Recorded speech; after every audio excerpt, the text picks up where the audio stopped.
Okay, so I wanted to learn a little bit more about the idea of class struggle, and I was recommended this book by Domenico Losurdo, and it's a history of class struggle. And I understand this to be a book that challenges the view that class struggle is, well, you know what? I think I'm just gonna start reading it and then see if it actually does what I've been told it does. We'll see how far we get with it. So, Chapter 1, Introduction, The Return of Class Struggle.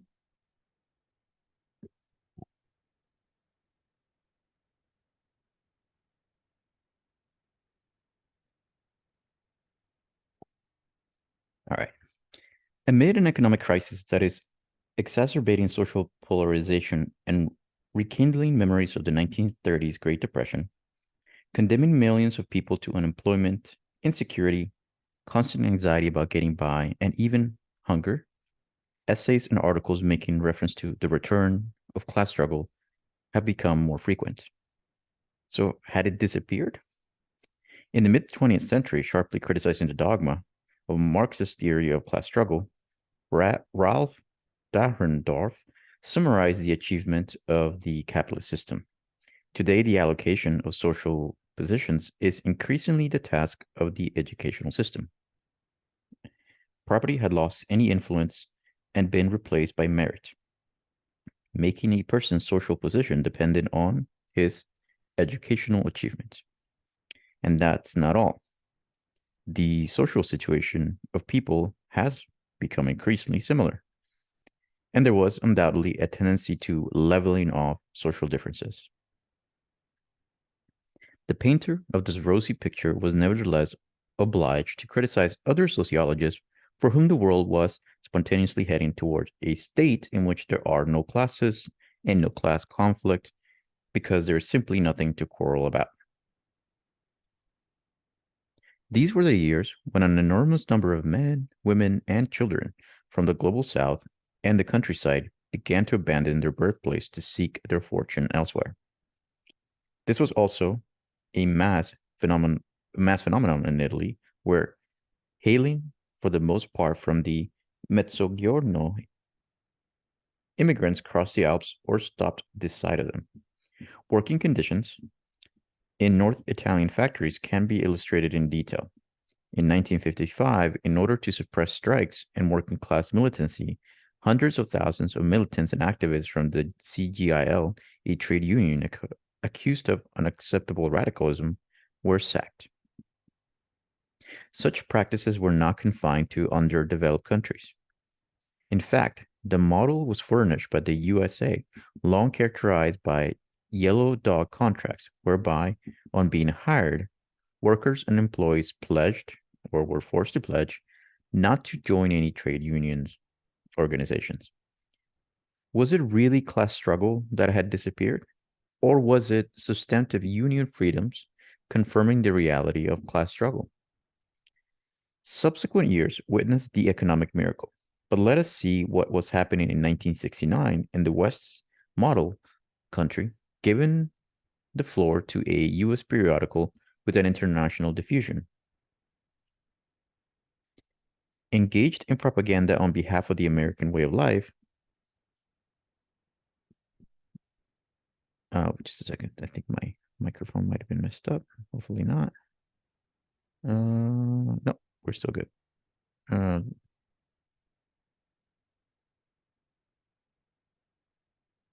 okay. Okay, apologies. Da, da, da, da, da. Subsequent years witnessed the economic miracle, but let us see what was happening in 1969 in the West's model country, given the floor to a US periodical with an international diffusion. Engaged in propaganda on behalf of the American way of life. Hunger in America was eloquent title of an article that had this to say, quote, in Washington, the federal capital, 70% of patients in the pediatric hospital suffer from malnutrition. In America, food aid programs cover only about 6 to 27 million in need. Having undertaken a tour of inspection in the Mississippi countryside, a group of doctors stated before the Senate subcommittee, the children we saw are obviously lacking in health, energy, and vivacity. They are hungry and sick, and these are direct and indirect causes of death, end quote. According to Dahrendorf, what determined individuals' social position was solely or predominantly educational merit. But the US magazine drew attention to an obvious but wrongly ignored fact. Doctors are convinced that malnutrition impacts on the growth and development of the brain.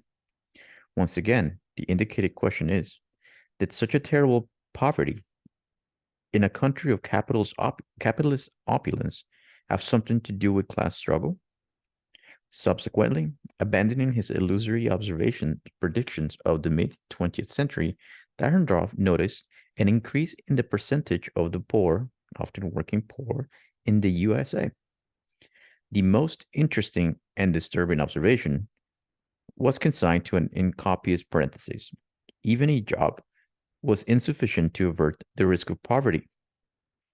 Long forgotten, the figure of the working poor reappeared, and, with it, the specter of class struggle, which seemed to have been exercised for good. Even so, a famous philosopher, Jürgen Habermas, reiterated the position now abandoned by the famous sociologist. What refuted Marx and his theory of class struggle was something obvious to everyone: the pacification of class conflict by the welfare state, which had developed in the West since 1945, thanks to a reformism relying on the instruments of Keynesian economics. What is immediately striking here is an initial inaccuracy. While this might apply to Western Europe, it certainly does not to the USA, where the welfare state never flourished, as is confirmed by the distressing picture just seen. But that is not the main thing. Above all, Habermas's claim is marked by the absence of a question that should be obvious. Was the advent of the welfare state the inevitable result of a tendency inherent in capitalism? Or was it the result of political and social mobilization by the subaltern classes in the final analysis of a class struggle?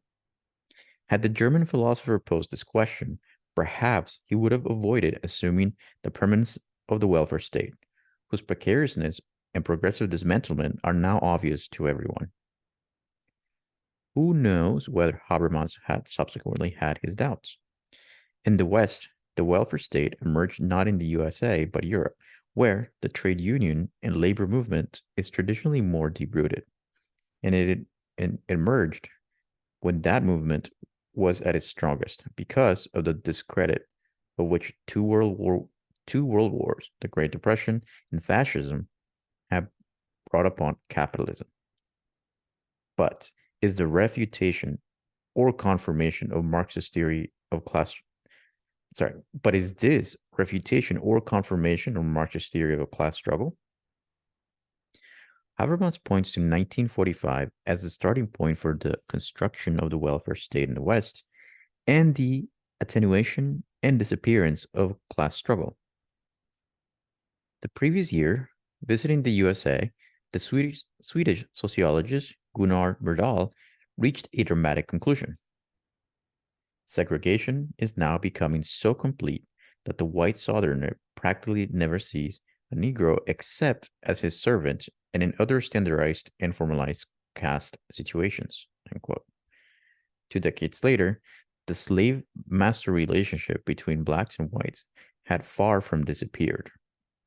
Quote, in the 1960s, more than 400 men of color in Alabama were used as human guinea pigs by the government. Suffering from syphilis, they were not treated because the authorities wished to study the effects of the disease on a population sample. End quote. Historically, the decades from the end of the Second World War to successful pacification of class conflict also witnessed the explosion of the anti-colonial revolution. The peoples of Asia, Africa, and Latin America threw off the yoke of colonialism or semi-colonialism, while the USA saw the development of the struggle by African Americans to end the regime of racial segregation and discrimination, which continued to oppress and degrade them, relegate them to the bottom rungs of the labor market, and even treat them as guinea pigs. Did this massive revolutionary wave, which profoundly altered the division of labor globally and did not even leave it untouched in the USA, have something to do with class struggle?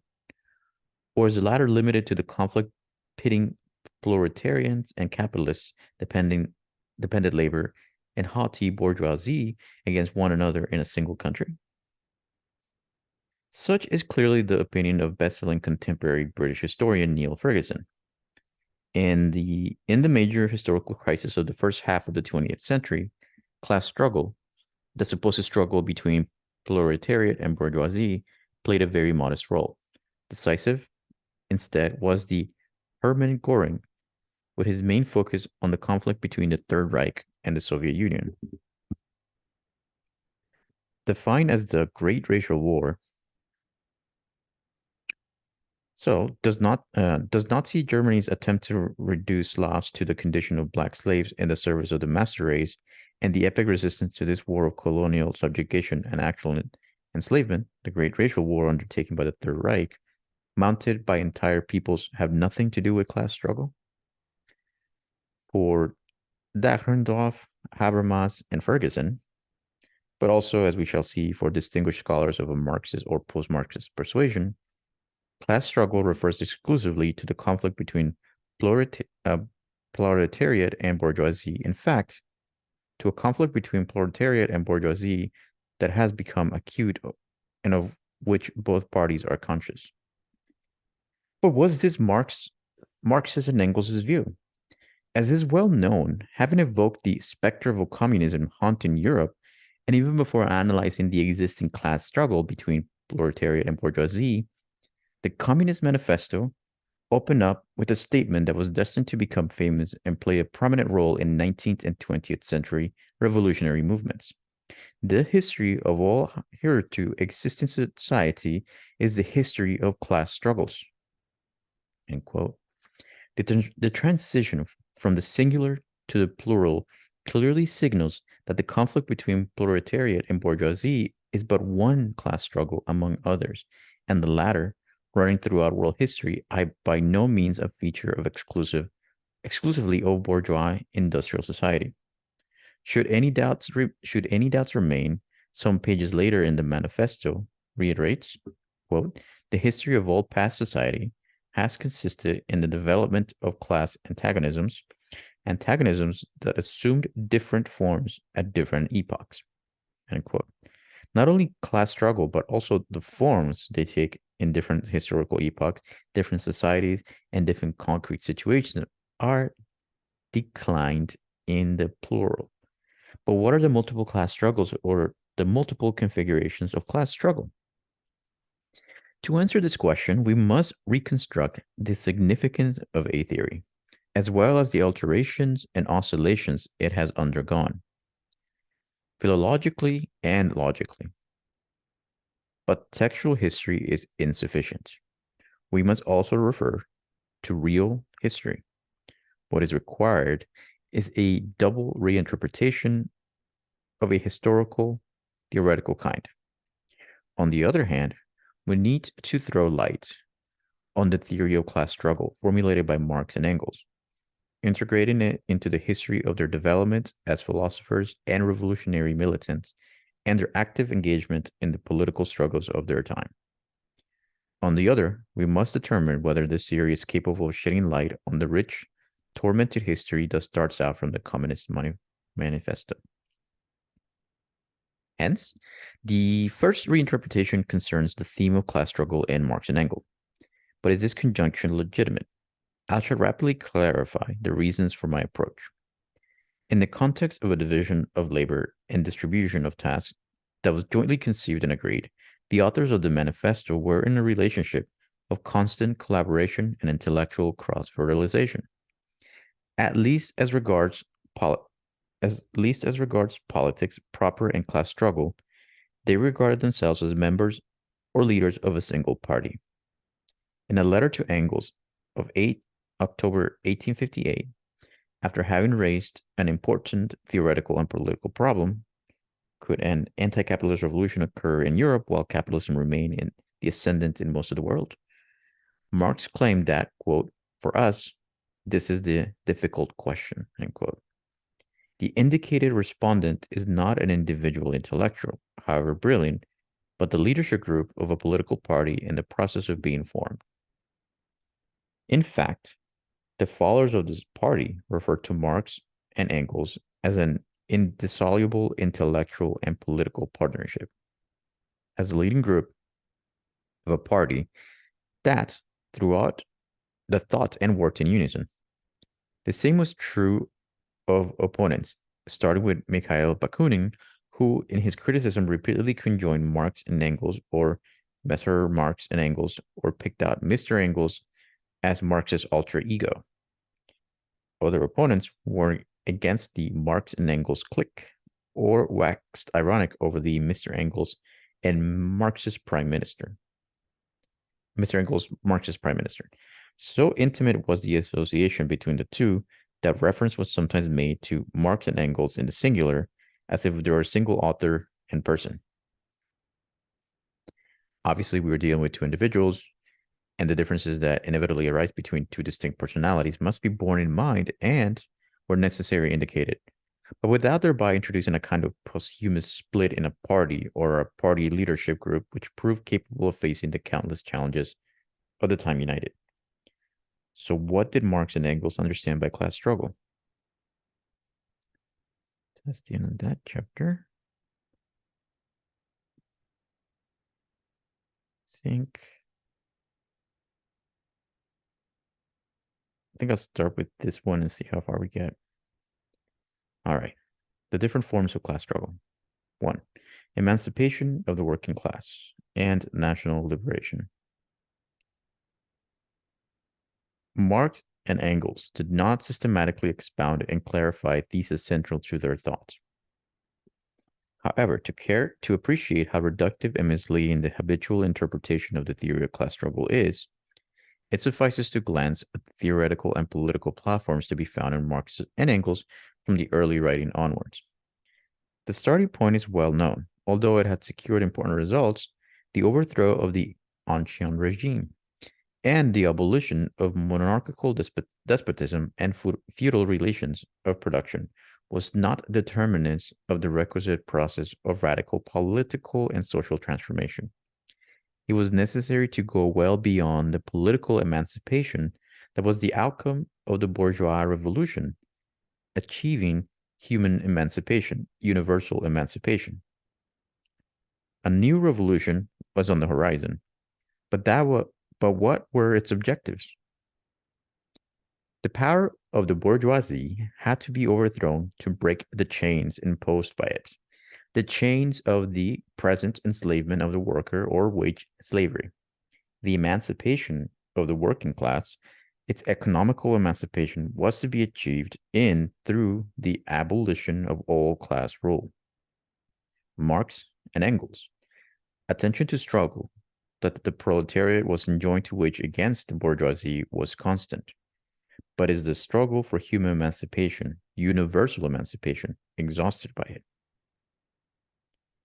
Shortly before launching its final appeal for the communist revolution and the forcible overthrow of all existing conditions, the Communist Manifesto invoked the national emancipation of Poland. Here, we find a new watchword emerging. From his earliest writings and interventions, Engels supported the liberation of Ireland, or the conquest of national independence, by a people that had suffered 5 centuries of oppression. In his turn, having demanded the liberation of oppressed nations in the late 1847, Marx never tired of calling for a struggle for the national emancipation of Ireland. Let us take stock. The radical revolution invoked by Marx and Engels was geared not only to the emancipation of the oppressed class, but also the liberation of oppressed nations. Having mentioned the problem of Poland's national liberation, the manifesto closed with the exhortation, "Working men of all countries unite." This celebrated appeal also concludes the inaugural address in the International Working Men's Association, founded in 1864. But in that text, ample space is devoted to a foreign policy that would prevent heroic Poland, as well as Ireland and other oppressed nations, being assassinated, which was committed to the abolition of black slavery in the USA, and which would put an end to Western Europe's piratical wars in the colonies. Piratical wars in the colonies.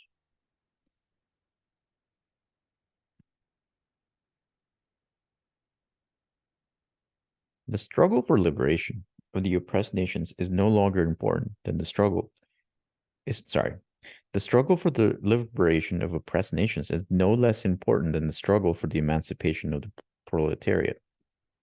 The two struggles were followed and promoted with the self-same passion. In August 1844, Marx wrote to Feuerbach, "You would have to attend one of the meetings of the French workers to appreciate the pure freshness, the nobility which bursts forth from these toil-worn men. But in any case, it is among these barbarians of our civilized society that history is preparing the practical element for the emancipation of mankind." End quote. 4 years later, in an article of 3 September 1848, Engels drew attention to the dismemberment and partition of Poland carried out by Russia, Austria, and Prussia. In the nation that experienced it, this tragedy elicited a well-nigh unanimous response. A liberation movement emerged in which the nobility itself participated. To put an end to national oppression and humiliation, that class was ready to renounce its feudal privileges and supported the democratic agrarian revolution with quite unprecedented selflessness.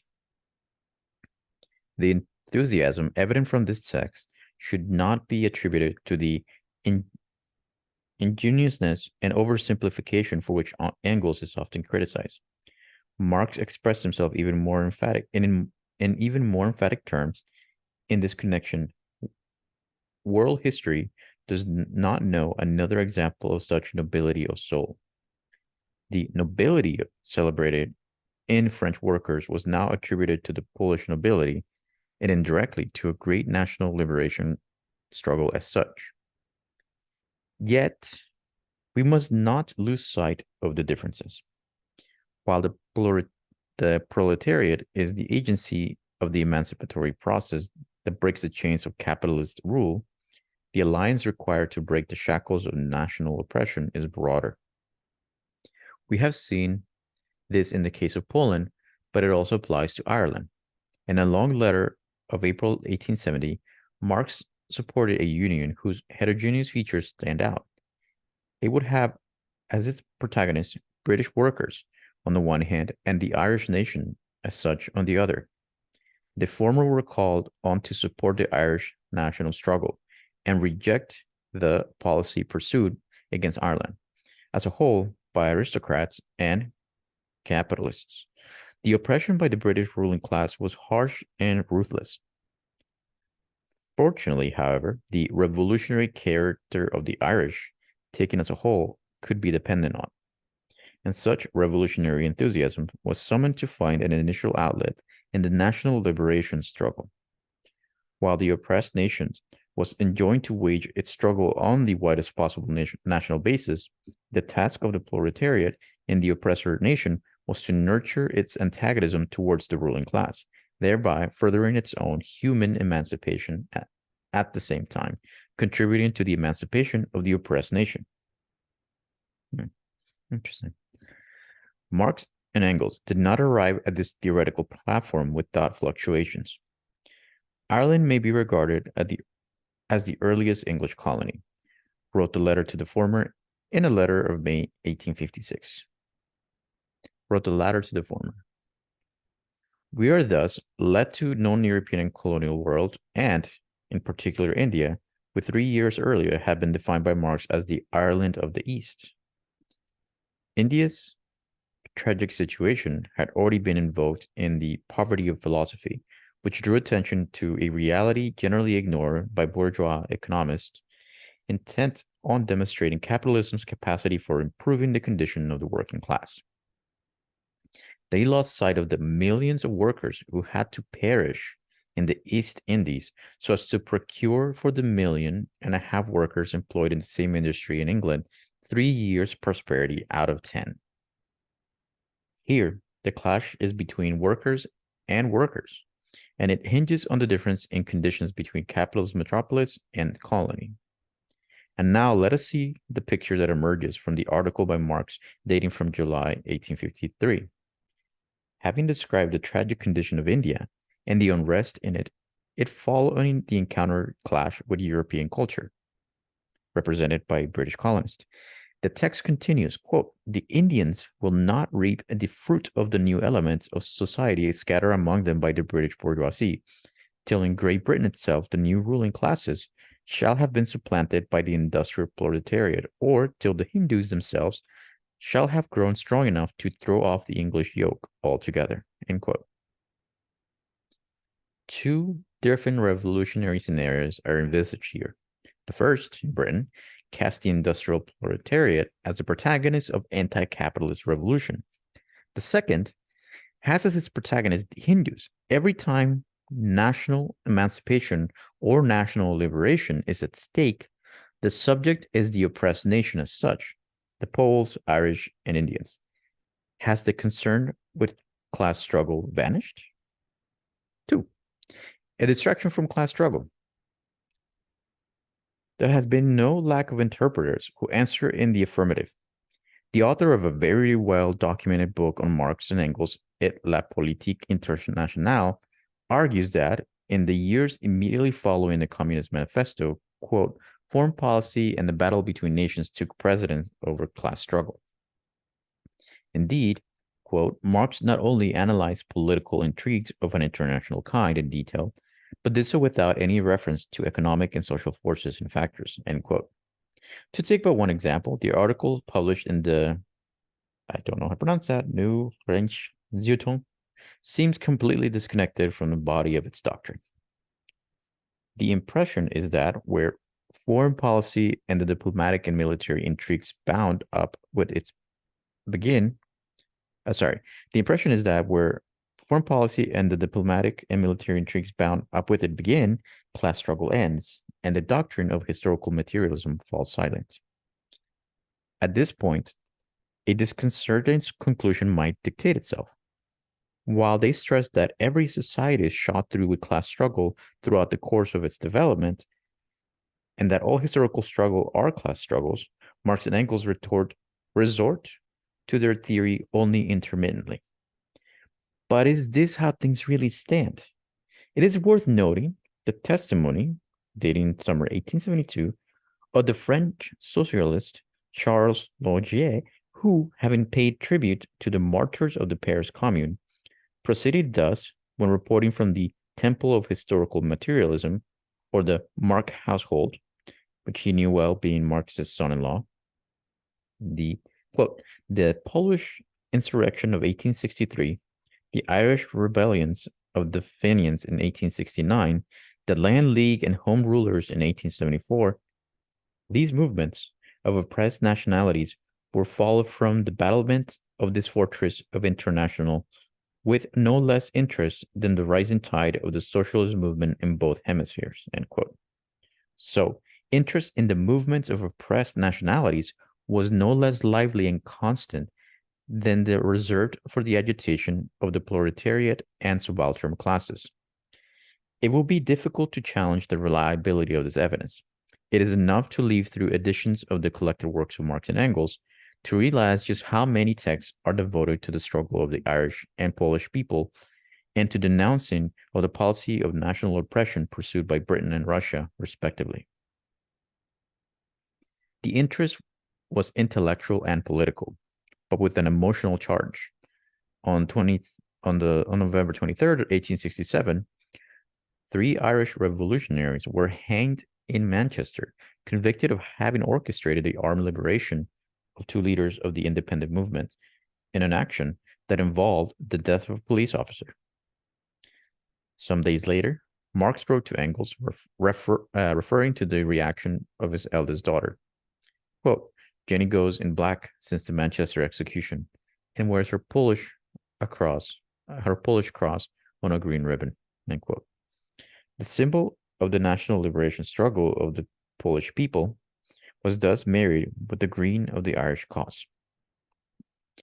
On receipt of his friend's letter, Engels answered immediately on November 29th, I need hardly tell you that black and green are the prevailing colors in my house, too. The colors of the mourning into which the Irish people national liberation movement was thrown by the British executioner. Marx and Engels compared the Mancunian victims to John Brown, the abolitionist who sought to spark a slave revolt in the deep south of the USA and faced the gallows courageously. In this comparison between the Irish independence fighters and the champions of abolition confirms the passion with which Marx and Engels followed the movement of oppressed nationalities and the key role played by these uprisings in the process of human emancipation in their view. Not only hostility, but also indifference towards oppressed nations was harshly condemned politically and morally. The inaugural address reproved the upper classes of Europe and particular Britain for their anti-labor policy, but also for their support for the secessionist American South, as well as the shameful approval, mock sympathy, or idiotic indifference in which they viewed the tragedy of the Polish nation. Affecting an air of superiority towards this tragedy, Pierre Joseph Proudhon merely exhibited cynicism in Marx's view, and cynicism was quite the reverse of intelligence. I like that. Cynicism, the reverse of intelligence. Does an interest in foreign policy have nothing to do with class struggle? Is it in fact a distraction from the latter? In reality, according to Longet's testimony, passionate sympathy for the movements of oppressed nations burned in the temple of historical materialism, a doctrine that construed history as a history of class struggles. In any event, as early as July 1848, the same year as the publication of the Communist Manifesto, Engels evoked and invoked a democratic foreign policy.